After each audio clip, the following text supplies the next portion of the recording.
আসসালামু আলাইকুম ও রহমতুল্লাহি ওবরাকাতুহ। আল্লাহ তাআলার দরবারে শুকরিয়া আদায় করছি যে আল্লাহ পাক রব্বুল আলামিন আমাদেরকে প্রিয় নবী সাল্লাল্লাহু আলাইহি ওয়াসাল্লামের জীবন, কর্ম, সম্মান, মর্যাদা এবং ভালোবাসা সম্পর্কে জানার প্রয়াসে আজকের এই সেমিনারে আপনাকে আমাকে যুক্ত হওয়ার তৌফিক দান করেছেন। যে আল্লাহ তাআলা শারীরিক, মানসিকভাবে আমাদেরকে সুস্থ রেখেছেন, প্রিয় নবীর ভালোবাসায় উদ্বুদ্ধ হয়ে এই ক্লাসে যুক্ত হওয়ার তৌফিক দান করেছেন, সেই নবীর প্রতি, যেই নবীর সাথে আমরা জান্নাতে একত্রিত হয়ে থাকার স্বপ্ন দেখি, সেই নবীর ভালোবাসায় উদ্বুদ্ধ হয়ে আমরা যে এখানে একত্রিত হতে পেরেছি, এজন্য শুরুতে মহান আল্লাহ তাআলার দরবারে শুকরিয়া আদায় করছি। আমরা পড়ছি আলহামদুলিল্লাহ। দরুদ ও সালাম জানাচ্ছি আমাদের প্রিয় নবী, প্রিয় রাসূল মুহাম্মদুর রাসূলুল্লাহ, আমরা পড়ছি সাল্লাল্লাহু আলাইহি ওয়াসাল্লাম এর প্রতি। আল্লাহ তাআলার কাছে প্রার্থনা করছি আমাদের এই সেমিনারকে যেন আল্লাহ পাক রব্বুল আলামিন কবুল করে নেন এবং এটার ওসিলায় আমরা যেন প্রিয় নবীর সুপারিশ এবং শাফায়াত লাভের সামর্থ্য হই। আল্লাহ তাআলা এটাকে সেই ওসিলা হিসেবে কবুল করে নেন। আল্লাহ তাআলা এটাকে যেন আমাদের হেদায়েতের পাথেয় হিসেবে কবুল করে নেন। দুনিয়ার জীবনে বারাকা এবং পরকালীন জীবনে মুক্তি ও নাজাতের ওসিলা হিসেবে আল্লাহ তাআলা আমাদের এই সেমিনারকে কবুল করে নিন। সেই কামনায় আমরা আমাদের আজকের সেমিনার শুরু করছি ইনশাআল্লাহ।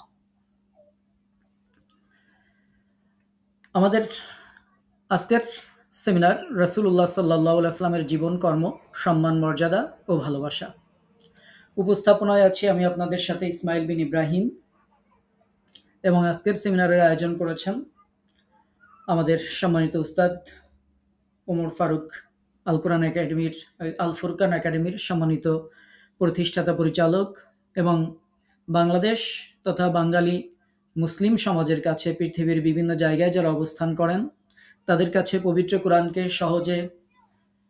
সহজবোধ্যভাবে পবিত্র কোরআনকে বোঝার, মানার এই প্রয়াসে যিনি তার নিরলস প্রচেষ্টা চালিয়ে যাচ্ছেন এবং আলহামদুলিল্লাহ তিনি ব্যাপক আলোড়ন এবং সারা জায়গাতে সক্ষম হয়েছেন। আমরা আশা নয় বরং বিশ্বাস করি উস্তাদের এই কর্ম, উস্তাদের এই কাজ, আমরা হয়তো একদিন পৃথিবীতে থাকবো না, কিন্তু এটা উস্তাদের জন্য সাদকা জারিয়া হবে এবং অসংখ্য অগণিত মানুষ যারা কোরআনের কাছে আসতে পারবে, বুঝতে পারবে, কোরআনকে শিখতে পারবে, সে অনুযায়ী আমল করে চলতে পারবে, অনুসরণ করতে পারবে। ইনশাআল্লাহ আল্লাহ তাআলা উস্তাদের এবং আমাদের সকলের নাজাতের ওসিলা হিসেবে আল ফুরকান একাডেমিকে আল্লাহ পাক রব্বুল আলামিন কবুল করবেন, সেই আশা, সেই বিশ্বাস আমরা রাখি ইনশাআল্লাহ। তো উস্তাদ আমাদের এটির আয়োজন করেছেন আল ফুরকান একাডেমির পক্ষ থেকে।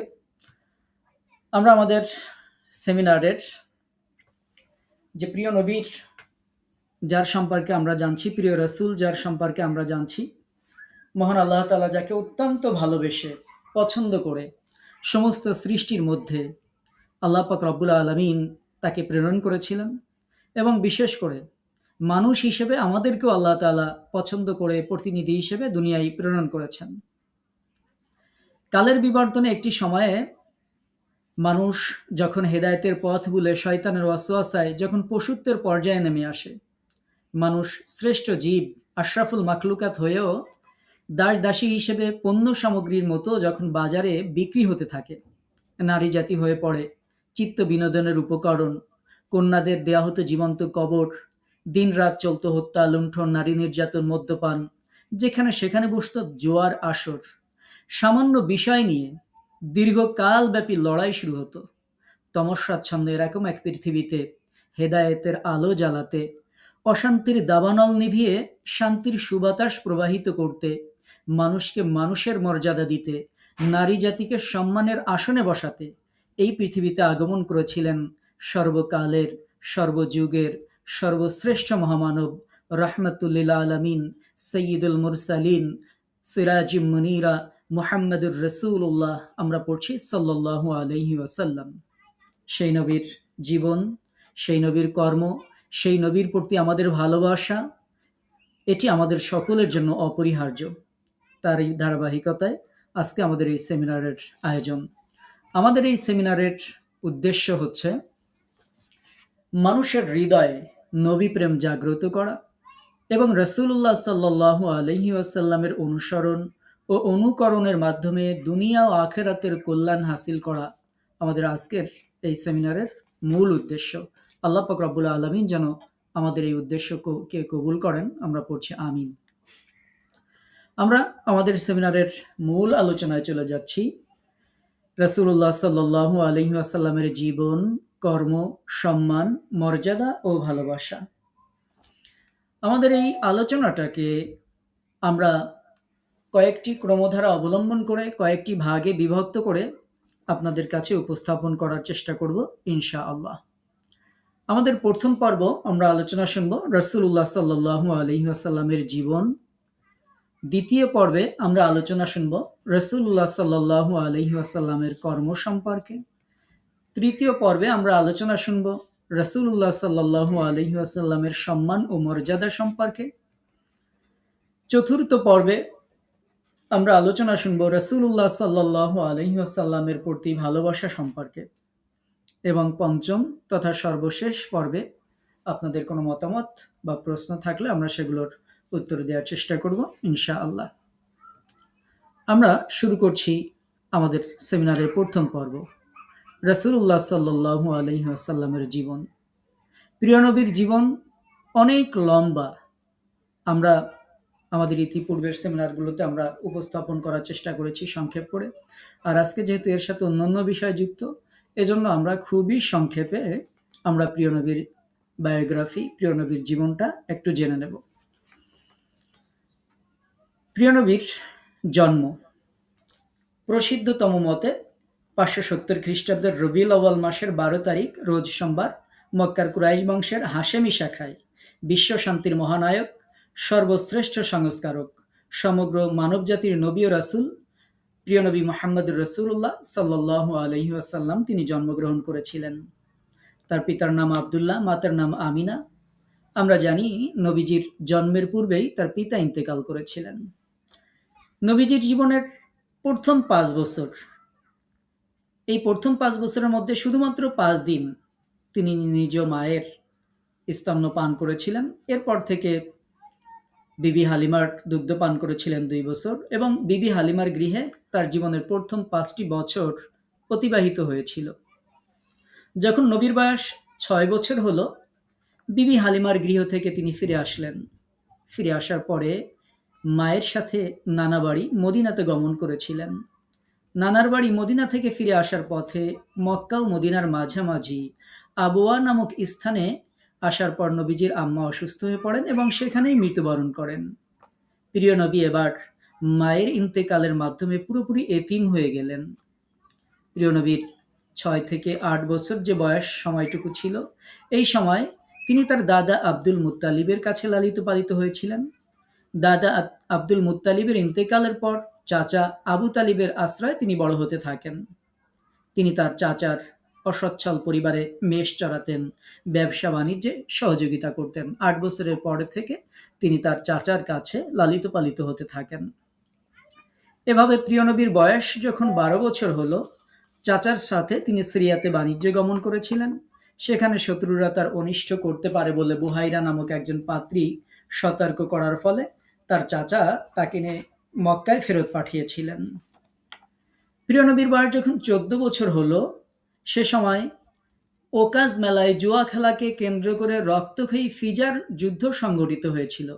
নবীজি তাকিয়ে তাকিয়ে সেই যুদ্ধের ক্ষয়ক্ষতি অবলোকন করেছিলেন এবং এরই ফলশ্রুতিতে তিনি দৃঢ় সিদ্ধান্ত নিয়ে গ্রহণ করেছিলেন হিলফুল ফুজুল বা শান্তি সংঘ, যার উদ্দেশ্য ছিল আর্তমানবতার সেবা, অত্যাচারিতকে প্রতিরোধ করা, অত্যাচারীকে প্রতিরোধ করা, অত্যাচারিতকে সাহায্য করা, সমাজে শান্তি এবং সম্প্রীতি বজায় রাখা।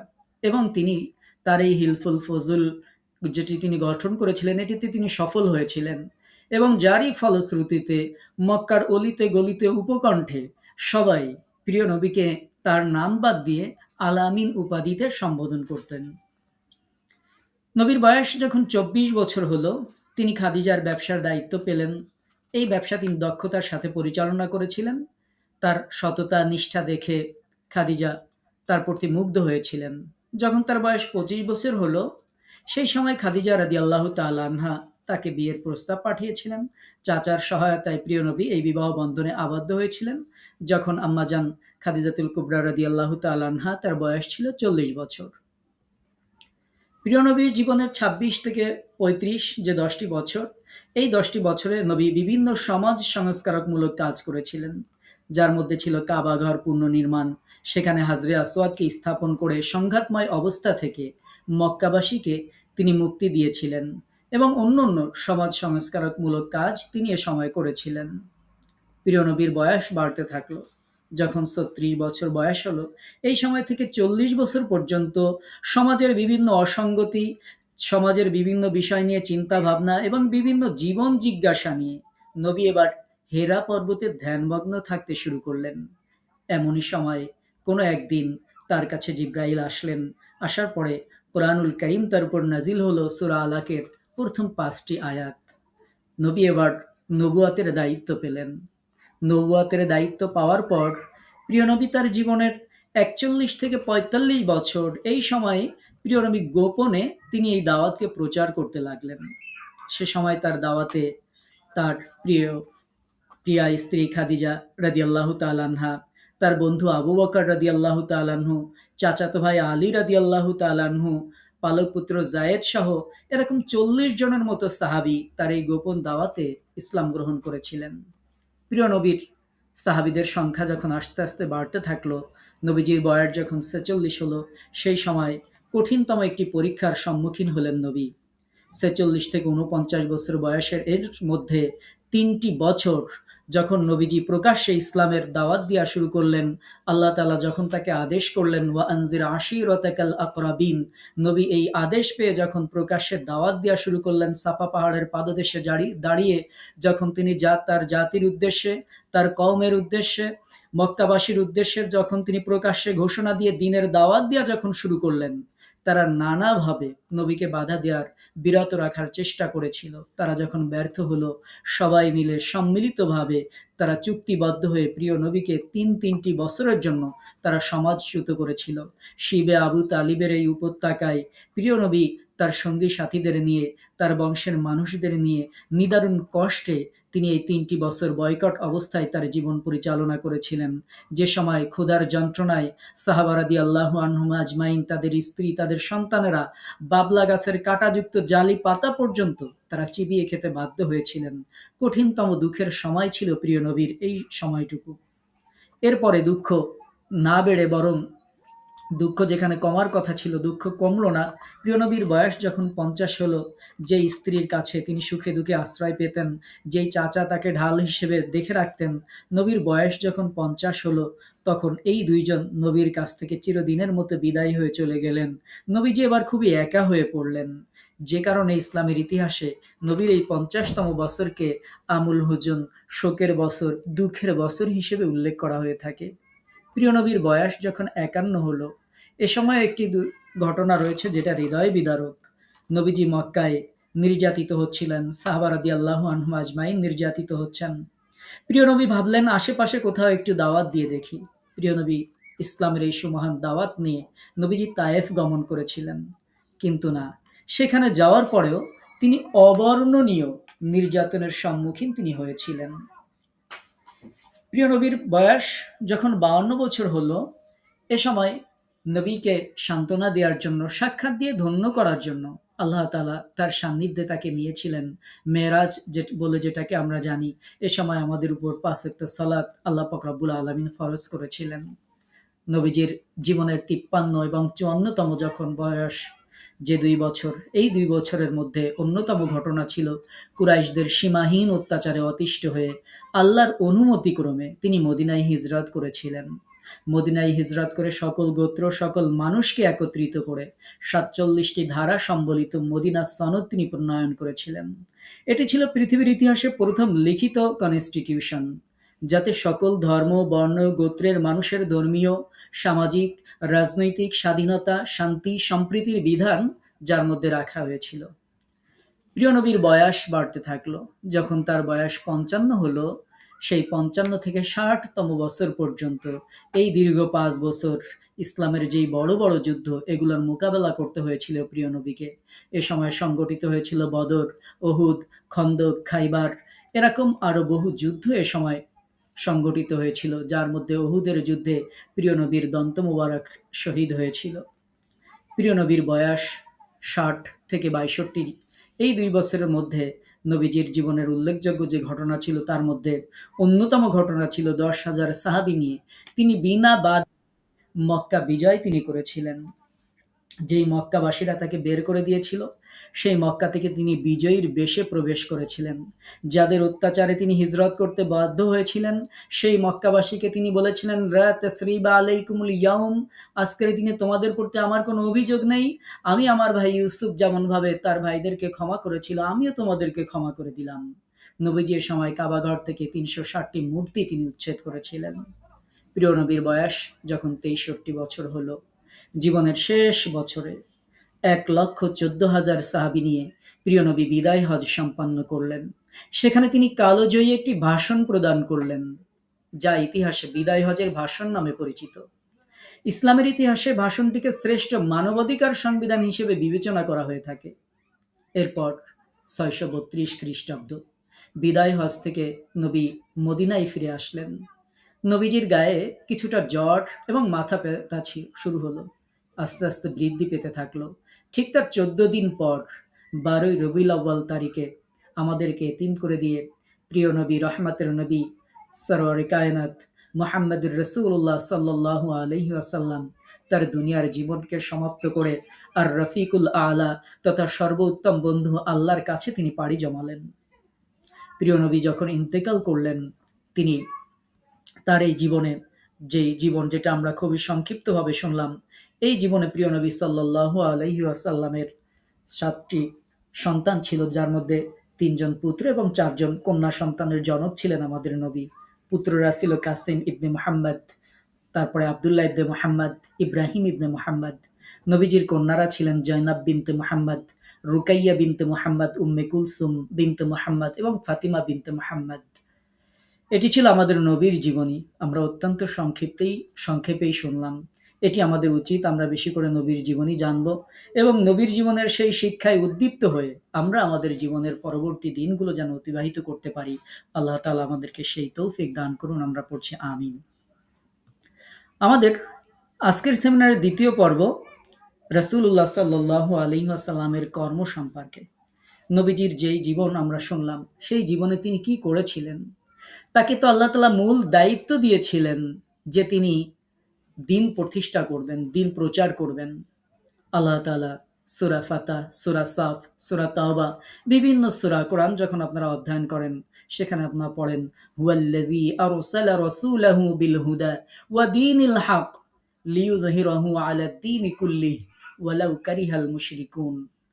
তিনি তো সেই আল্লাহ, তিনি মহান, যিনি তোমাদের নিকট সুস্পষ্ট হেদায়েত, সঠিক জীবন বিধান সহকারে তার রাসূলকে পাঠিয়েছেন, এই উদ্দেশ্যে যেন তিনি তার এই বিধানকে দুনিয়ার মানব রচিত যত বিধান আছে সমস্ত বিধানের উপর তিনি যেন বিজয়ী করতে পারেন।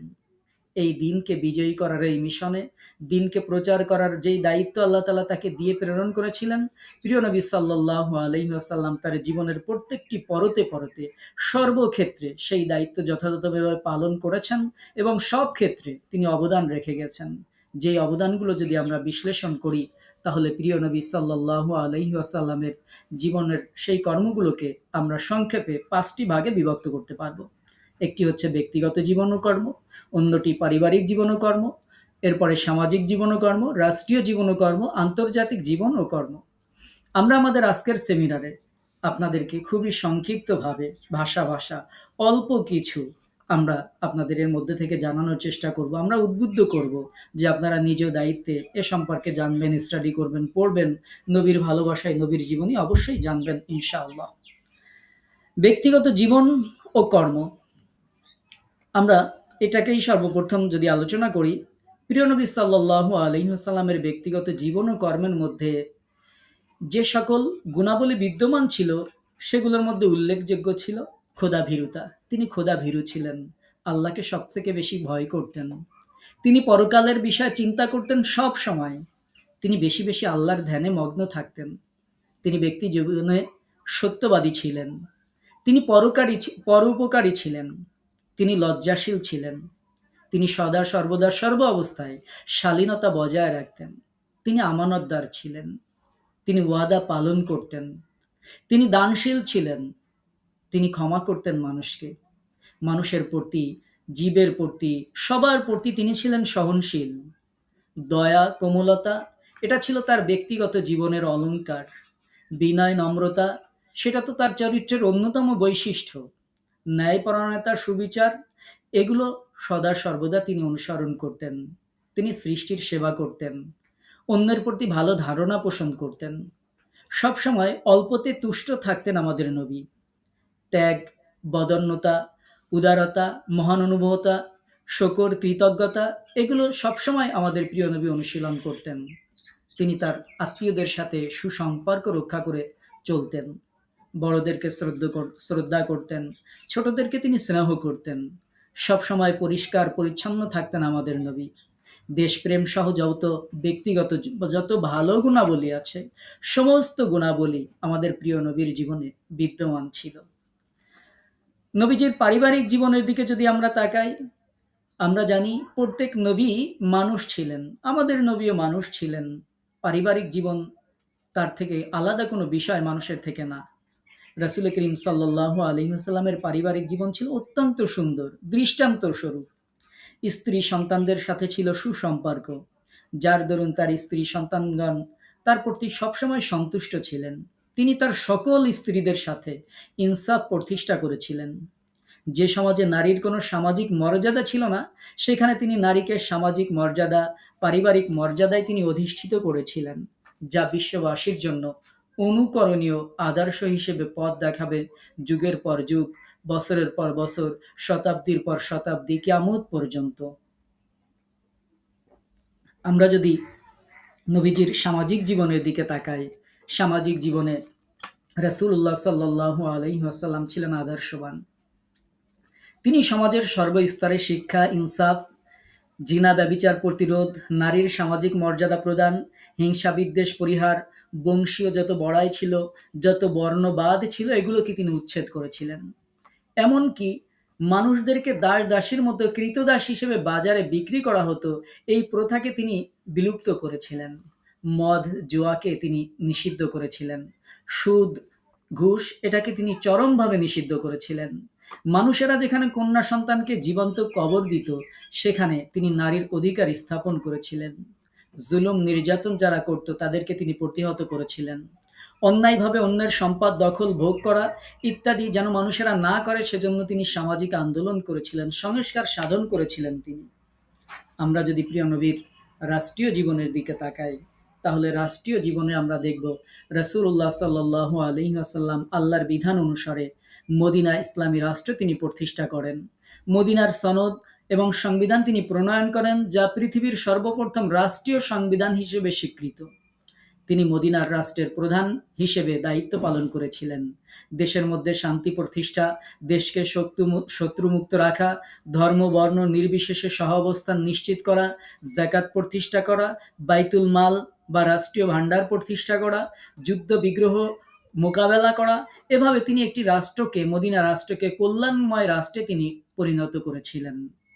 আমরা যদি তাকাই নবীজির আন্তর্জাতিক জীবনের দিকে, সেখানেও দেখতে পাবো রাসূলুল্লাহ সাল্লাল্লাহু আলাইহি ওয়াসাল্লাম তার এই দ্বীনের দাওয়াতকে তিনি দেশের পর দেশে, রাষ্ট্রের পর রাষ্ট্রে দূত মারফত তিনি চিঠির মাধ্যমে শান্তির এই বার্তা, ইসলামের এই বার্তা তৎকালীন পৃথিবীর বড় বড় যারা প্রভাবশালী যারা ছিলেন, শাসক যারা ছিলেন, তাদের কাছে তিনি প্রেরণ করেছিলেন। এইসব চিঠিতে তিনি তাদেরকে একাত্মবাদের দাওয়াত দিয়ে ইসলামের ছায়াতলে আসার জন্য আহ্বান করেছিলেন। বিশ্ব শান্তি প্রতিষ্ঠায় নবীর অবদান ছিল অনস্বীকার্য, যার মাধ্যমে কূটনৈতিক এবং আন্তর্জাতিক শিষ্টাচার লক্ষণীয়। আমরা প্রিয় নবীর কর্মগুলোকে অত্যন্ত সংক্ষিপ্তভাবে আপনাদের সামনে জাস্ট কিছু পয়েন্ট আমরা উপস্থাপন করেছি। আগেই বলেছি যে আমরা ক্ষমা চাই যে ছোট্ট একটি সেমিনারে রাসূলের জীবনের কতটুকুই আমরা বলবো, শুধু পয়েন্ট বললেই তো শেষ হবে না। আমরা আপনাদের হৃদয়ে এই অনুভূতি জাগ্রত করতে চাই যে আসল নবীকে জানি, নবীর জীবন জানি, সাথে সাথে নবীর কর্মগুলোকে আমরা জানি, সেগুলো আমরা বাস্তবায়ন করে চলি। আল্লাহ তাআলা যেন সেই তৌফিক আমাদেরকে দান করেন। আমরা পড়ছি আমিন। আমাদের আজকের সেমিনারের তৃতীয় পর্ব রাসূলুল্লাহ সাল্লাল্লাহু আলাইহি ওয়াসাল্লামের সম্মান ও মর্যাদা সম্পর্কে। আল্লাহ পাক রব্বুল আলামিন মানব জাতির হিদায়াতের জন্য তিনি যুগে যুগে নবী রাসূল প্রেরণ করেছেন। তারই ধারাবাহিকতায় আমাদের নবী মুহাম্মদুর রাসূলুল্লাহ সাল্লাল্লাহু আলাইহি ওয়াসাল্লামকে এই পৃথিবীর সমগ্র মানব জাতির জন্য, সমগ্র গোষ্ঠীর জন্য সর্বশেষ নবী এবং রাসূল হিসেবে আল্লাহ তাআলা প্রেরণ করেছিলেন, যিনি নবীদের নেতা ছিলেন, রাসূলদের নেতা ছিলেন। আল্লাহ তাআলা বলছেন যে আমি তোমাদের প্রতি অনুগ্রহ করেছি, তোমাদের মাঝে রাসূল প্রেরণ করেছি। সূরা আলে ইমরান যদি আপনারা পড়েন ১৬৪ নম্বর আয়াতে আপনারা দেখবেন আল্লাহ তাআলা বলছেন, লাকাদ মান্নাল্লাহু আলাল মুমিনিনা ইয বাআসা ফীহিম রাসূলা। আল্লাহ তাআলা ঈমানদারদের প্রতি অনুগ্রহ করেছেন যে তাদের মাঝে একজন রাসূল প্রেরণ করেছেন, মিন আনফুসিহিম, তাদের নিজেদের মধ্য থেকেই একজন রাসূল পাঠিয়েছেন। এই আয়াতে রাসূল কি কি দায়িত্ব পালন করবেন সেগুলো আল্লাহ তাআলা খুব সুন্দরভাবে আল্লাহ তাআলা বলেছেন যে তিনি তাদেরকে আয়াতসমূহ পাঠ করে শোনাবেন, তাদেরকে সংশোধন করবেন, তাদেরকে কিতাব শিক্ষা দিবেন, হিকমা শিক্ষা দিবেন। যদিও তারা পূর্ব থেকেই পথভ্রষ্ট ছিল, তারপরেও তাদেরকে এভাবে তিনি শিক্ষা দিবেন, এভাবে তিনি তাদেরকে সংশোধন করবেন। এই সংশোধন প্রিয় নবী এমনভাবে করেছিলেন যে যেই সমাজটাকে, যেই যুগটাকে আমরা দ্য এজ অফ ইগনোরেন্স বলি, অজ্ঞতার যুগ বলি, আরবিতে আমরা যেই যুগটাকে আইয়ামে জাহেলিয়া বলি, যেই যুগের মানুষেরা মদ, জুয়া এবং নারী ছাড়া জীবনের অন্য কোনো লক্ষ্য উদ্দেশ্য খুঁজে পেত না, যেই যুগের মানুষেরা গর্ভবতী একজন মেয়ে মানুষ সামনে দিয়ে হেঁটে যাওয়ার সময় তার গর্ভের উপর যারা বাজি ধরতো, কেউ বলতো যে এই মহিলার পেটে ছেলে আছে, কেউ বলতো তার পেটে মেয়ে আছে, তারা বলতো ঠিক আছে তাহলে মেয়েটাকে ধরো, এরপরে তার পেটটা ফেড়ে ফেলো, তারপর গর্ভের সন্তানকে বের করে দেখো আমরা বাজিতে কে জিতি। যেই সমাজের মানুষেরা ছিল এরকম বর্বর, যেই সমাজের মানুষেরা ছিল এরকম অসভ্য, সেই সমাজে প্রিয় নবী সাল্লাল্লাহু আলাইহি ওয়াসাল্লাম সেই সমাজকে এমনভাবে পরিবর্তন করেছিলেন, সেই সমাজের মানুষের প্রতি তিনি এমনভাবে তাদেরকে মোটিভেশন দিয়েছিলেন, এমনভাবে সংশোধন করেছিলেন যে তাদের ব্যাপারে প্রিয় নবী বলেছিলেন, খয়রুল কুরুনি করনি, এই পৃথিবীতে সর্বশ্রেষ্ঠতম যদি কোনো যুগ থাকে সেটি হচ্ছে আমার এই যুগ। সর্বশ্রেষ্ঠ যদি কোনো মানুষেরা থাকে তাহলে হচ্ছে সেই মানুষেরা হচ্ছে আমার যত সাহাবীরা, এই as-সাহাবাতু কান-নুজুম, আমার এই সাহাবীরা হচ্ছে এক একজন আসমানের তারকা সমতুল্য, এবং যাদেরকে প্রিয় নবী দুনিয়ায় থাকতে জান্নাতের সুসংবাদ দিয়েছিলেন। নবীজিকে যেই সম্মান এবং মর্যাদা আল্লাহ তাআলা দিয়েছিলেন, যেই দায়িত্ব আল্লাহ তাআলা দিয়েছিলেন, সেই দায়িত্ব প্রিয় নবী পালন করেছিলেন। আমরা নবীজির সম্মান এবং মর্যাদা নিয়ে যদি আলোচনা করি তাহলে আমরা দেখব যে নবীজির এই সম্মান এবং নবীজির এই মর্যাদা, এটি আমি আপনি যদি দেই তাতেও নবীর সম্মান মর্যাদা কমবে না অথবা বাড়বে না। নবীর প্রতি আমরা যদি সম্মান নাও দেই, নবীর সম্মান মর্যাদা বিন্দুমাত্র কমবে না। কারণ প্রিয় নবীর এই সম্মান এবং এই মর্যাদা স্বয়ং আল্লাহ তাআলা নিজেই নির্ধারণ করে দিয়েছেন। আপনারা সূরা ইনশিরাহ আপনাদের মুখস্থ আছে। সূরা ইনশিরাতে আপনারা পড়েন, আমরা পড়ে থাকি, ওয়া রাফা'না লাকা যিকরাক, আর হে নবী আমি তোমার জন্য তোমার আলোচনাকে, তোমার মর্যাদাকে আমি সমুচ্চ করেছি, উচ্চতর করেছি। প্রায় প্রত্যেক দিন আমরা যদি শুধু সালাতের কথাই ধরি আর আজানের কথাই ধরি, পৃথিবীর কোথাও না কোথাও সবসময় সালাত হয়, কোথাও না কোথাও সবসময় আজান হয়। যেহেতু পৃথিবী ঘূর্ণায়মান, এই আজানের মধ্যে আল্লাহর নামের সাথে সবসময় পৃথিবীতে নবীর নাম প্রতিধ্বনিত হতে থাকে। সলাতের মধ্যে পৃথিবীর বিভিন্ন প্রান্তে মুসলমানেরা আত্তাহিয়াতুর মধ্যে নবীজিকে স্মরণ করতে থাকেন, দরুদের মধ্যে নবীজিকে স্মরণ করতে থাকেন। এভাবে গোটা পৃথিবীতে সব সময় প্রত্যেকটা মিনিটে, শুধু প্রত্যেকটা মিনিটে না, প্রত্যেকটা সেকেন্ডে, শুধু সেকেন্ড যদি আমরা বলি সেটাও ভুল হবে, প্রত্যেকটা মাইক্রো সেকেন্ড অথবা প্রত্যেকটা ন্যানো সেকেন্ডে সব সময় হাজার হাজার মানুষ নবীর প্রতি সম্মান জানায়, নবীর প্রতি দরুদ সালাম পাঠ করে, নবীর প্রতি তাদের শ্রদ্ধা প্রদর্শন করে।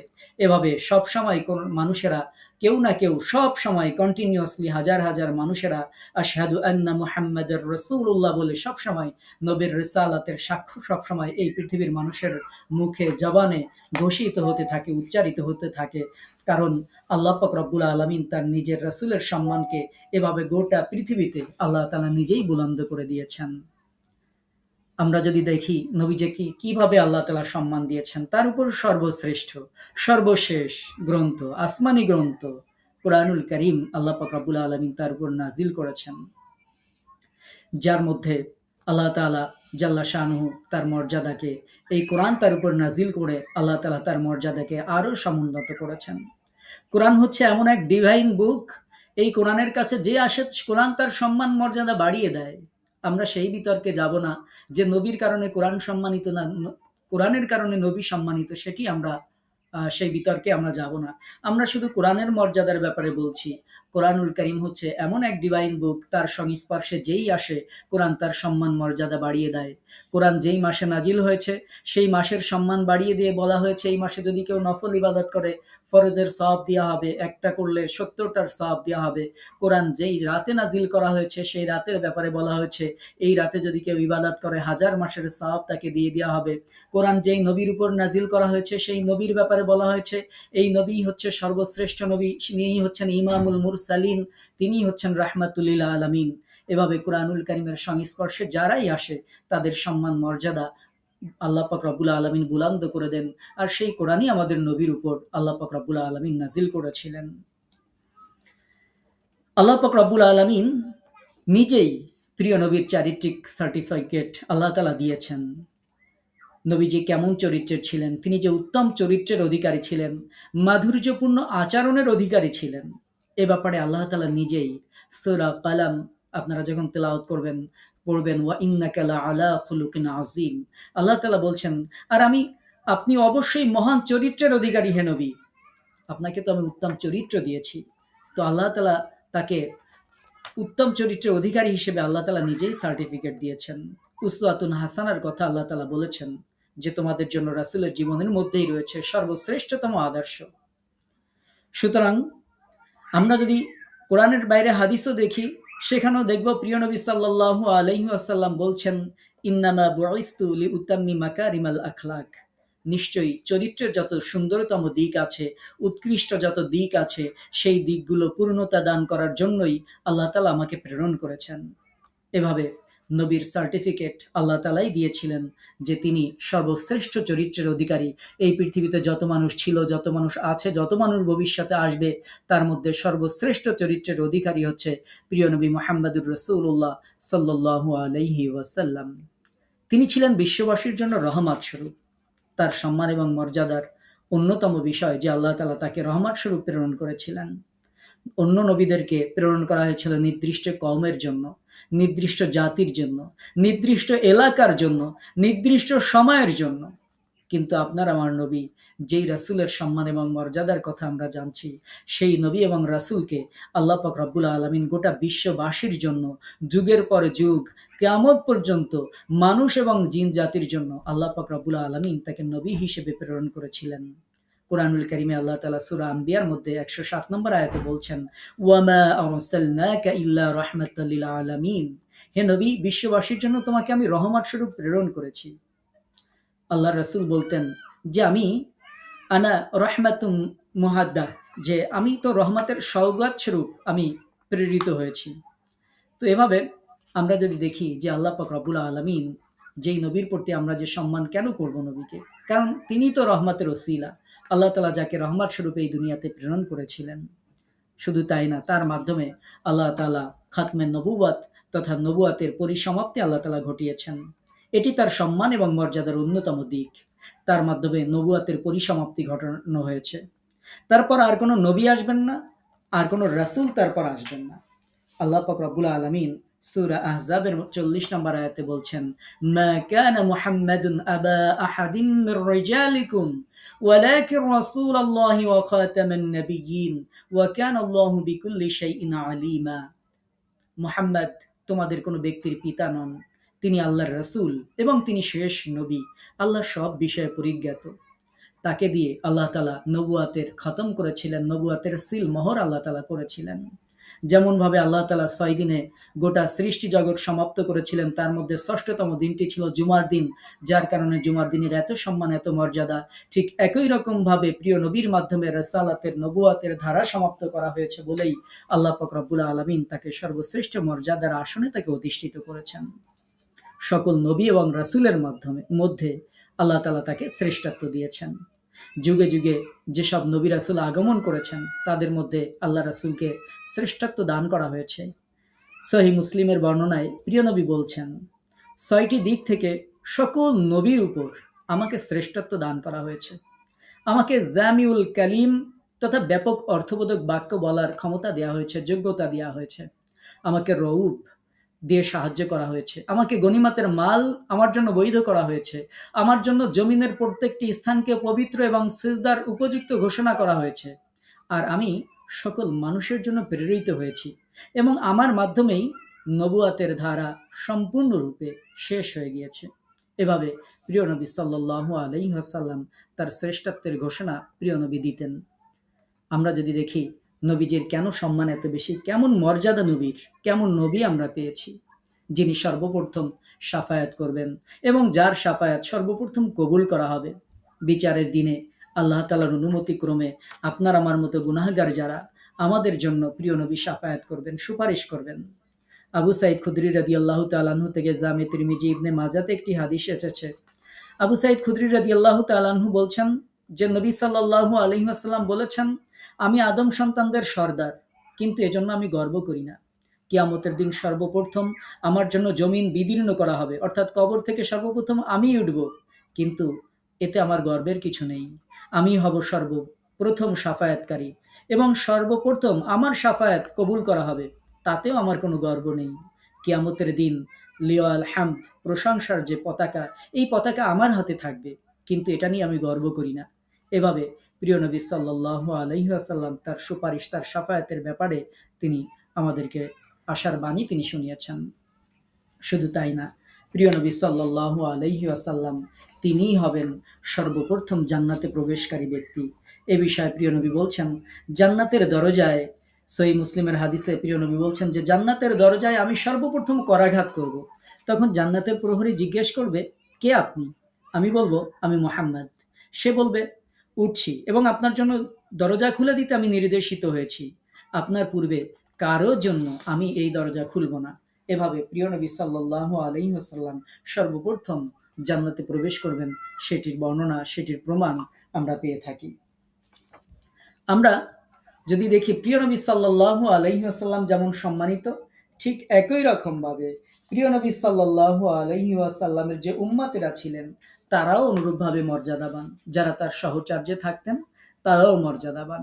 আল্লাহ পাক রব্বুল আলামিন সূরা তাওবার 100 নম্বর আয়াতে আনসার, মুহাজির, তারপরে যারা তাদের অনুসরণ করেছে, আমরা যারা মুমিন, তাদের কথা আল্লাহ পাক রব্বুল আলামিন বলেছেন, তাদের মর্যাদার কথা আমরা আল্লাহ তাআলা বলেছেন। আমি এটা নিয়ে বিস্তারিত আলোচনা করছি না, শুধু এটুকুই জানাচ্ছি যে আল্লাহ পাক রব্বুল আলামিন বলছেন, কুনতুম খায়রা উম্মাহ, তোমরাই সর্বশ্রেষ্ঠ উম্মাহ, উখরিজাত লিন-নাস তা'মুরুনা বিল মা'রুফি ওয়া তানহাউনা আনিল মুনকার, তোমাদেরকে মানব জাতির কল্যাণের জন্যই সৃষ্টি করা হয়েছে। তোমরা জাতিকে, তোমাদের সম্প্রদায়কে, এই পৃথিবীবাসীকে ন্যায়ের আদেশ দেবে, অন্যায় কাজ থেকে ফিরিয়ে রাখবে। আল্লাহ তাআলা আমাদেরকে খয়রু উম্মাহ, সর্বশ্রেষ্ঠ জাতির স্বীকৃতি আল্লাহ তাআলা আমাদেরকে দিয়েছেন, সর্বশ্রেষ্ঠ উম্মতের স্বীকৃতি আল্লাহ পাক রব্বুল আলামিন দিয়েছেন। তার সাথে যারা ছিলেন তাদের মর্যাদাকেও আল্লাহ পাক রব্বুল আলামিন এভাবে বুলন্দ করেছেন। প্রিয় নবী সাল্লাল্লাহু আলাইহি ওয়াসাল্লামের সম্মান এবং মর্যাদা সম্পর্কে আমরা মোটামুটি একটু ধারণা নিলাম যে প্রিয় নবীর সম্মানটা কেমন সম্মান, দুনিয়াতে যেমন সম্মান, কবরে, হাসরে, মিজানে, ফুলসিরাতে, সর্বক্ষেত্রে প্রিয় নবীর সম্মানকে আল্লাহ পাক রব্বুল আলামিন সংরক্ষণ করেছেন। যেই সম্মান অন্য কাউকে দেওয়া হবে না, এত বেশি সম্মান আল্লাহ পাক রব্বুল আলামিন তার প্রিয় হাবিবকে দিবেন। যে জন্য নবীজি বলেছেন, তোমরা যখন আজান শুনবে তখন আমার জন্য তোমরা মাকামে মাহমুদ যেটি, সেটা তোমরা প্রার্থনা করবে, প্রশংসনীয় স্থান আমার জন্য প্রার্থনা করবে, তাহলে আমি তোমাদেরকে সুপারিশ করব, তোমাকে সুপারিশ করে নিয়ে জান্নাতে যাওয়া আমার জন্য আবশ্যক হয়ে পড়বে। আমরা যদি এই আলোচনা করি সেটা দীর্ঘ হবে। আমরা প্রিয় নবীর যে সম্মান এবং মর্যাদা, সেটি এখানে সমাপ্ত করছি। আমরা এখন আমাদের সেমিনারের চতুর্থ পর্বের যে আলোচ্য বিষয়, সেটি হচ্ছে রাসূলের প্রতি আমাদের ভালোবাসা কেমন হবে, রাসূলের প্রতি আমাদের মহব্বত কেমন হবে, রাসূলের প্রতি আমাদের আন্তরিকতা কেমন হবে, সেটা চলেন আমরা একটু জানি যে রাসূলের প্রতি আমাদের সম্মান, আমাদের মর্যাদা, আমাদের ভালোবাসাটা কেমন হওয়া উচিত। আল্লাহ পাক রব্বুল আলামিন নিজেই আদেশ করেছেন পবিত্র কুরআনুল কারীমের মধ্যে যে প্রিয় নবীকে ভালোবাসতে হবে। আল্লাহ তাআলা জাল্লা শানুহু সূরা আলে ইমরানের মধ্যে আল্লাহ তাআলা বলছেন, কুল ইন কুনতুম তুহিব্বুনাল্লাহা ফাত্তাবিউনি ইউহিব্বুকুমুল্লাহ ইয়াগফির লাকুম যুনুবাকুম ওয়াল্লাহু গফুরুর রহিম। হে নবী, হে রাসূল, তুমি বলে দাও দুনিয়ার মানুষদেরকে, যদি তোমরা আল্লাহর ভালোবাসা পেতে চাও তবে আমার অনুসরণ করো। যদি আমার অনুসরণ করো তাহলে আল্লাহ তাআলা নিজেই তোমাদেরকে ভালোবাসবেন।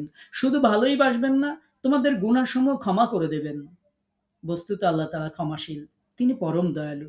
এভাবে আল্লাহ পাক রব্বুল আলামিন পবিত্র কুরআনুল কারীমের বিভিন্ন আয়াতে আল্লাহ তাআলা জাল্লা শানহু তার প্রিয় হাবিবের প্রতি ভালোবাসা প্রদর্শন করার জন্য আমাদেরকে আদেশ করেছেন।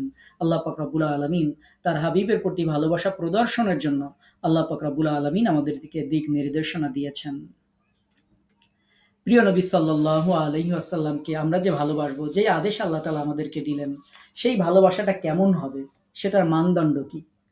রাসূলের সম্মান মর্যাদা আমরা যেমন অবগত হলাম, এটা আমাদের ঈমানের যেমন অংশ, ঠিক একই রকম ভাবে প্রিয় নবীকে ভালোবাসা এটা আমাদের ঈমানের অংশ। আমরা কেমনভাবে রাসূলকে ভালোবাসবো? আমরা রাসূলকে তেমনভাবে ভালোবাসবো সাহাবা রাদিয়াল্লাহু আনহুম আজমাইন যেমনভাবে ভালোবেসেছিলেন, যেমনভাবে তাবেঈগণ, তাবেঈনগণ যেমনভাবে প্রিয় নবীকে ভালোবেসেছিলেন, যেমনভাবে আল্লাহ তাআলা পবিত্র কোরআনে বলেছেন, যেমনভাবে মুতাওয়াতির, মাসহুর এবং সহিহ হাদিসসমূহে স্পষ্ট সহজবোধ্য যেই বর্ণনাগুলো আছে যে প্রিয় নবীকে কেমন ভালোবাসতে হবে, ঠিক সেরকম ভালোবাসা আমরা প্রিয় নবীর প্রতি পোষণ করব। আমাদের এই ভালোবাসার মানদণ্ড হবে কোরআন এবং সুন্নাহ, অন্য কিছু নয়। কে কি বলেছে, কোন আকাবির কি বলেছে, কে কি বলেছে, কোন মুরব্বী কি বলেছে, কোন পীর সাহেব কি বলেছে, সেটি নবীর ভালোবাসার মানদণ্ড হবে না। নবীর ভালোবাসার মানদণ্ড হবে আল্লাহ তাআলা কি বলেছেন, নবীকে কেমনভাবে ভালোবাসতে বলেছেন, নবীর জীবনের ব্যাপারে আমাদেরকে কিভাবে অনুসরণ করতে বলেছেন, নবীজি কিভাবে বলেছেন, সাহাবীরা এটার উপর কেমনভাবে আমল করতেন, সেটাই হবে আমাদের ভালোবাসার মানদণ্ড। এটা নিয়ে আমরা আলোচনাকে দীর্ঘায়িত করছি না, শুধু মূল কথাটা আমরা বলে যাচ্ছি। কারণ কি? কারণ হচ্ছে যে আমরা যে নবীকে ভালোবাসবো, এই নবীর যে ভালোবাসার মানদণ্ড সম্পর্কে যদি একটি হাদিস আপনাদেরকে শোনাই, তাহলে আপনারা সহজে বুঝতে পারবেন যে ভালোবাসাটা কেমন হবে।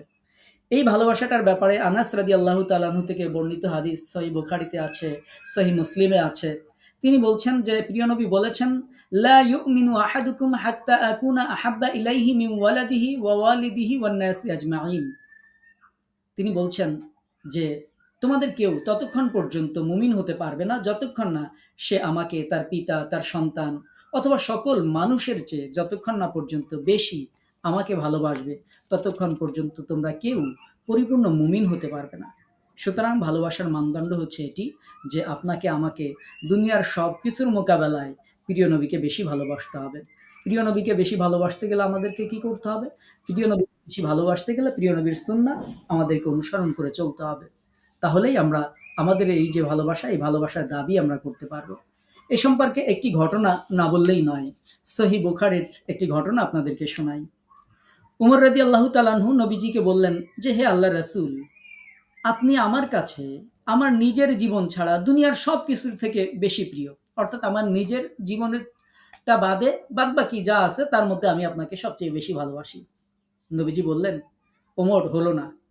যার হাতে আমার জীবন তার শপথ করে বলছি, অবশ্যই তোমাকে তোমার নিজের জীবনের চেয়ে আমাকে বেশি ভালোবাসতে হবে। ওমর রাদিয়াল্লাহু তাআলা আনহু তখন বললেন, আল্লাহর কসম হে নবী, আপনি এখন আমার কাছে আমার জীবনের চেয়ে বেশি প্রিয়। তখন রাসূল করিম সাল্লাল্লাহু আলাইহি ওয়াসাল্লাম বলেছিলেন, আল আন ইয়া উমার, উমার এখন তোমার কথা ঠিক হয়েছে, এখন তোমার ঈমান পূর্ণতা পেয়েছে। সুতরাং উমর রাদিয়াল্লাহু তাআলা আনহুর মতো সাহাবী যদি এইভাবে নবীর প্রতি ভালোবাসা প্রদর্শন করার পরেও যদি নবীজি বলেন, উমর এখনো ঈমান পরিপূর্ণ হয় নাই, নিজের জানের চেয়ে আমাকে বেশি ভালোবাসতে হবে, তারপরে তোমার ঈমান পূর্ণ হবে, তাহলে আমি এটা থেকে বুঝতে পারছি যে নবীজিকে আমাদের কতটুকু বেশি ভালো আমাদেরকে বাসতে হবে। নবীজি আমাকে ফজরের সালাতে যাওয়ার জন্য বলেছেন, আমি সুন্দর করে কাঁথা মুড়ি দিয়ে সকালবেলা ঘুমায় থাকলাম, এরপরে মিলাদের মধ্যে দাঁড়িয়ে ইয়া নবী সালাম আলাইকা বললাম, নবীর প্রতি ভালোবাসা আমার দরদ উঠলে পড়ছে এরকম দেখালাম। এরকম মেকি ভালোবাসা দিয়ে নবীর সামনে দাঁড়ানো যাবে না। প্রিয় উপস্থিতি, নবীকে ভালোবাসার আতিশয্য অনেকে আমরা করে ফেলি, এটা ধ্বংসের কারণ। বিভিন্ন জাতি যখন তাদের নবীদেরকে এরকম ভালোবাসার অতিরিক্ত প্রদর্শন করেছে, কেউ নবীকে আল্লাহর পুত্র বলেছে, কেউ এরকম বিভিন্ন ধরনের সম্বোধন যখন করেছে, সেই সমস্ত জাতিদেরকে আল্লাহ তাআলা ধ্বংস করে দিয়েছেন, তাদেরকে আল্লাহ তাআলা অভিশপ্ত করেছেন। যেমনভাবে সহিহ বুখারী মুসলিমের বর্ণনায় প্রিয় নবী বলছেন, খ্রিস্টানেরা যেভাবে ঈসা ইবনে মারিয়ামকে বাড়িয়ে প্রশংসা করেছে, তোমরা সেভাবে আমাকে বাড়িয়ে প্রশংসা করবে না। আমি তো আল্লাহর বান্দা মাত্র, অতএব তোমরা বলবে আল্লাহর বান্দা এবং তার রাসূল। আমার অ্যাড্রেসের ক্ষেত্রে তোমরা এই কথা বলবে। প্রিয় নবী এভাবে আমাদেরকে শিখিয়েছেন। এরকম অনেক হাদিস রয়েছে, যেই হাদিসগুলো আমাদের অলরেডি অনেকটা সময় চলে গেছে, তো আমরা যে হাদিসগুলো আর উল্লেখ করছি না। তো এভাবে প্রিয় নবী আমাদেরকে শিখিয়েছেন যে বাড়াবাড়ি করা যাবে না, নবীকে আল্লাহর পর্যায়ে নিয়ে যাবে না, আল্লাহর গুণগুলো নবীর ক্ষেত্রে প্রয়োগ করা যাবে না। নবীকে আল্লাহ তাআলা যেই মর্যাদা দিয়েছেন সেই মর্যাদাই প্রিয় নবীকে ভালোবাসতে হবে। সৃষ্টিকর্তা হিসেবে আল্লাহ তাআলা জাল্লা শাআনহু যেটা আমাদের জন্য যেভাবে বলেছেন সেভাবে আমাদেরকে আমল করতে হবে। আমরা যে ভালোবাসার দাবি, প্রিয় নবীকে আমরা যে ভালোবাসার দাবি করি, এই ভালোবাসার দাবি এটা মুখের কোনো দাবি করলে হবে না, তার নির্দেশিত পথে চলতে হবে। জীবনের প্রতিটি ক্ষেত্রে তার পদাঙ্ক অনুসরণ করে চলতে হবে। এই পদাঙ্ক কিভাবে অনুসরণ করব? শরিয়াতে যেভাবে বলা হয়েছে সেভাবে পালন করতে হবে। এটাই হচ্ছে নবীর ভালোবাসার প্রকাশ। ভালোবাসার দাবি তখন করা যাবে যে যত বেশি শরিয়াতকে মেনে চলবে, সুন্নাত মোতাবেক জীবনযাপন করবে, তার ভালোবাসাও তত গভীর হবে। সাহাবা রাদিয়াল্লাহু আনহুম আজমাইন, তাবেঈগণ, ইমামগণ যারা ছিলেন তারা এভাবেই নবীর কর্ম অনুসরণের মাধ্যমে তারা নবীকে ভালোবাসতেন। নামাজ নাই, কালাম নাই, শরীর দিয়ে গন্ধ বের হয়, তারা নাকি বড় বড় নবীর প্রেমিক, বিভিন্ন ধরনের কথাবার্তা আমরা বিভিন্ন জায়গায় শুনে থাকি। কিন্তু এই ধরনের মেকি ভালোবাসা দিয়ে আল্লাহর সামনে, নবীর সামনে দাঁড়ানো যাবে না। নবীর যে আদর্শ কর্ম সেটা নিজের বাস্তব জীবনে প্রতিফলন ঘটিয়ে তারপরে রাসূলের ভালোবাসার দাবি আমাদেরকে করতে হবে। আমরা নবীকে ভালোবাসার কারণে আমরা সাহাবা রাদিয়াল্লাহু আনহুম আজমাইন যারা ছিলেন তাদেরকেও আমরা ভালোবাসি। প্রিয় নবী সাল্লাল্লাহু আলাইহি ওয়াসাল্লামের যারা পরিবার ছিলেন, আহলে বায়েত যারা ছিলেন তাদেরকে আমরা ভালোবাসি। প্রিয় নবীর সাল্লাল্লাহু আলাইহি ওয়াসাল্লাম যাদের ব্যাপারে প্রশংসা করেছেন যে তার আত্মীয়-স্বজন যারা ছিলেন, সাহাবা রাদিয়াল্লাহু আনহুম আজমাইন যারা ছিলেন, যাদের ব্যাপারে প্রিয় নবী জান্নাতের সুসংবাদ পর্যন্ত দিয়েছেন সাহাবা রাদিয়াল্লাহু আনহুম আজমাইনদের ব্যাপারে। তো সুতরাং সেই সমস্ত সাহাবীদের ব্যাপারে কারো অন্তরে বিদ্বেষ পোষণ করা যাবে না। সাহাবীদের ব্যাপারে অন্তরে সুধারণা পোষণ করতে হবে। তাদেরকে আল্লাহ পাক রব্বুল আলামিন বলেছেন যে আল্লাহ তাআলা তাদের উপর সন্তুষ্ট, তারাও আল্লাহর প্রতি সন্তুষ্ট। সুতরাং যাদের প্রতি আল্লাহ সন্তুষ্ট, নবীর সাথে সহচর্য যারা পেয়েছেন, নবীকে যদি ভালোবাসতে চাই তাহলে সাহাবীদেরকেও ভালোবাসতে হবে, তাদের জীবনী আমাদেরকে অনুসরণ করে চলতে হবে। আমরা আমাদের সেমিনারের শেষ পর্যায়ে আমরা চলে এসেছি। এই সেমিনারের শেষ পর্যায়ে আমি আপনাদেরকে একজন সাহাবীর গল্প শোনাতে চাই, যেই সাহাবী নবীজিকে ভালোবাসার ঘোষণা দিয়েছিলেন যে কেন আমরা নবীকে ভালোবাসবো, এই ভালোবাসা আমাদের কেমন ভালোবাসা হবে। আমরা যদি সেটি শোনাতে চাই তাহলে আমরা সময় শেষ হওয়ার কারণে আমরা বিষয়গুলোকে আর একটু সংক্ষেপ করছি। আনাস ইবনে মালিক রাদিয়াল্লাহু তাআলা আনহু থেকে একটি হাদিস বর্ণিত হয়েছে, সহিহ বুখারীতে আছে, সহিহ মুসলিমে আছে, বিভিন্ন হাদিস গ্রন্থে আনাস রাদিয়াল্লাহু তাআলা আনহু থেকে এই হাদিসটি বর্ণিত হয়েছে। হাদিসের ভাষ্যটি হচ্ছে এরকম, হাদিসটির সহিহ মুসলিমের যে রিওয়ায়াতটি আছে, সহিহ মুসলিমের যে রিওয়ায়াতটি উল্লেখ করা হয়েছে সেই রিওয়ায়াতটি যদি আপনাদেরকে বলি, সেই রিওয়ায়াতটি হচ্ছে এরকম যে একজন সাহাবী প্রিয় নবী সাল্লাল্লাহু আলাইহি ওয়াসাল্লামের কাছে আসলেন। আনাস রাদিয়াল্লাহু তাআলা আনহু বলছেন যে সেই ব্যক্তি আসার পরে বললেন যে ইয়া রাসূলুল্লাহ মাতা সাআ, হে আল্লাহর নবী আপনি আমাকে বলেন কিয়ামত কবে হবে। তো এই প্রশ্ন যখন একজন সাহাবী করছেন, আল্লাহর নবী তাকে উল্টো প্রশ্ন করলেন। নবীজি বললেন ওয়ামা আ'দাত্তা লিসসাআ, যে তুমি সেই যে কিয়ামত কিয়ামত করছো, কিয়ামতের জন্য কি তুমি কি সঞ্চয় করেছো। সাহাবী জবাব দিলেন ক্বালা হুব্বাল্লাহি ওয়া রাসূলিহি, আমি আমার কিয়ামতের জন্য আমার কোনো আমল আমার নেই, আমার কিয়ামতের জন্য আমি আল্লাহ এবং তার রাসূলকে শুধু ভালোবেসেছি, এটুকু আমলই আমার আছে। প্রিয় নবী বললেন কল, আল্লাহ রাসূল বললেন ফা ইন্নাকা মাআ মান আহবাবতা, সাহাবী শুনে রাখো তুমি তার সাথেই থাকবে যাকে তুমি ভালোবাসো। তুমি যদি আমাকে ভালোবাসো, মানে হাদিসের যে ভাষ্য, যে বর্ণনা, সেটির দ্বারা আমরা এটা বুঝতে পারি প্রিয় নবী বললেন যদি তুমি সত্যিকারে আমাকেই ভালোবাসো, ফা ইন্নাকা মাআ মান আহবাবতা, তুমি পরকালে তার সাথেই থাকবে, কিয়ামতের দিন তার সাথেই থাকবে, তার আশেপাশেই থাকবে, জান্নাতের মধ্যে তার সাথে থাকবে। মাআ মান আহবাবতা, যাকে তুমি ভালোবেসেছো তার সাথেই তুমি থাকবে। আনাস রাদিয়াল্লাহু তাআলা আনহু বলছেন ফামা ফারিহনা বাদাল ইসলামি ফারাহান আশাদ্দা মিন কাউলিন নবী সাল্লাল্লাহু আলাইহি ওয়াসাল্লাম, ইসলাম গ্রহণ করার পরে আজকের এই দিনে আল্লাহর নবীর এই কথা শুনে আমরা এত বেশি আনন্দিত হয়েছি যে ইসলাম গ্রহণ করার পরে কোনোদিন এত বেশি আনন্দিত হইনি। আনাস রাদিয়াল্লাহু তাআলা আনহু তিনি বলছেন যে এত বেশি আনন্দ আল্লাহ রাসূল যখন বলেছিলেন তোমরা যাকে ভালোবাসো তার সাথেই থাকবে, এটা শুনে আমরা যত আনন্দ পেয়েছি ইসলাম গ্রহণ করার পরে আর কোনোদিন এত বেশি আনন্দ আমরা পাইনি। নবীজি যখন বলেছিলেন মা মান আহবাবতা ফা ইন্নাকা মা মান আহবাবতা, যাকে তুমি ভালোবাসো তার সাথেই তুমি জান্নাতে থাকবে, কিয়ামতে থাকবে। আনাস রাদিয়াল্লাহু তাআলা আনহু বললেন যে ফা আনা ওয়াহিব্বুল্লাহ, আমি আল্লাহকে ভালোবাসি, ওয়া রাসূলাহু, তার রাসূলকে ভালোবাসি, ওয়া আবা বকরিন, আবু বকরকে ভালোবাসি, ওয়া উমারা, এবং উমরকেও ভালোবাসি। ফাআরজু আন আকুনা মাআহুম, আমি হৃদয়ে আশা করি, হৃদয়ে লালন করি, হৃদয়ে স্বপ্ন দেখি যে আমি তাদের সাথেই জান্নাতের মধ্যে থাকব। ওয়া ইন লাম আ'মাল বিআ'মালিহিম, যদিও আমি তাদের মতো কোনো আমল আমি করতে পারিনি, তাদের মতো কোনো আমল আমার নেই, কিন্তু আমি এই স্বপ্ন দেখি আমি আল্লাহর রাসূলের সাথে, আবু বকরের সাথে, ওমরের সাথে আমি একসাথে জান্নাতে থাকবো, এই স্বপ্ন আমি দেখি, যদিও তাদের মতো আমল আমি করতে পারিনি। সাহাবীর গল্প এজন্য আপনাদেরকে শোনাইলাম। আমরাও ঠিক আনাস রাদিয়াল্লাহু তাআলা আনহুর এই কথাই আজকে সেমিনার থেকে বলবো। আমরাও ঠিক আবু বকরের সাথে, উমরের সাথে, আমরা তারা যেমন রাসূলের সাথে থাকবেন, আমরাও সেই রাসূলের সাথে জান্নাতে থাকতে চাই। আশারে মুবাশশারা যারা ছিলেন, জান্নাতের যারা সরদার হবেন, সেই সমস্ত সাহাবা রাদিয়াল্লাহু আনহুম আজমাইনদের সাথে আমরাও জান্নাতে থাকতে চাই।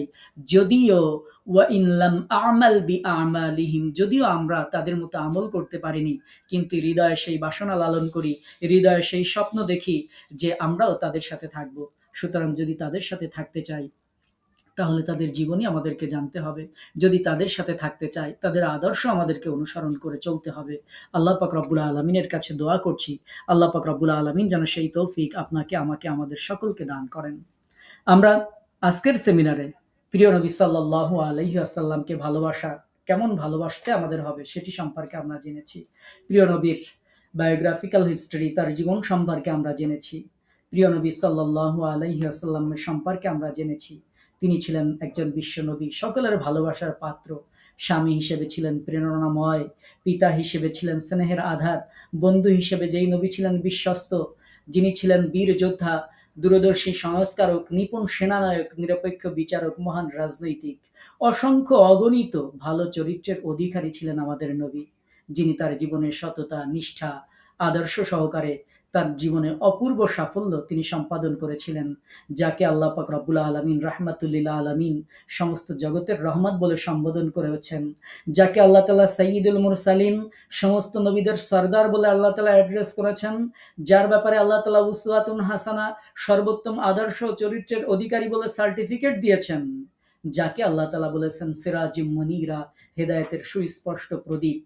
সেই নবীর প্রতি আমরা আশা করব যে আমরা আজ থেকে সেই নবীর আদর্শ অনুসরণ করব। আমরা নবীর আদর্শ, ভালোবাসা অনুসরণ করে নবীকে আমরা সম্মান দিব, এবং আমাদের এই ভালোবাসার মাধ্যমে আমরা দাবি করব আল্লাহ পাক রব্বুল আলামিন যেন পরকালীন জীবনে নবীজির সুপারিশ, নবীজির শাফায়াত আপনার আমার, আমাদের সকলের ভাগ্যে আল্লাহ যেন নসিব করেন। দুনিয়ার জীবনে আমরা যারা এখনো বাইতুল্লাহ তাওয়াফ করতে পারিনি, আল্লাহ পাক রব্বুল আলামিন যেন বাইতুল্লাহ তাওয়াফ করার তৌফিক আমাদেরকে দান করেন। আমরা যেন নবীর দিদারে, নবীর যে দিদার, সেটি যেন আমরা স্বপ্নের মধ্যে লাভ করতে পারি। আল্লাহ তাআলা যেন আমাদের মনের, হৃদয়ের এই আকুতি, এই বাসনাকে আল্লাহ পাক রব্বুল আলামিন যেন কবুল করেন, সেই কামনায় আমরা আমাদের আজকের সেমিনারের এই চতুর্থ পর্ব এ পর্যন্ত আমরা সমাপ্ত করছি। আমরা আমাদের পঞ্চম পর্বে যাব, আজকের প্রশ্ন উত্তর পর্ব।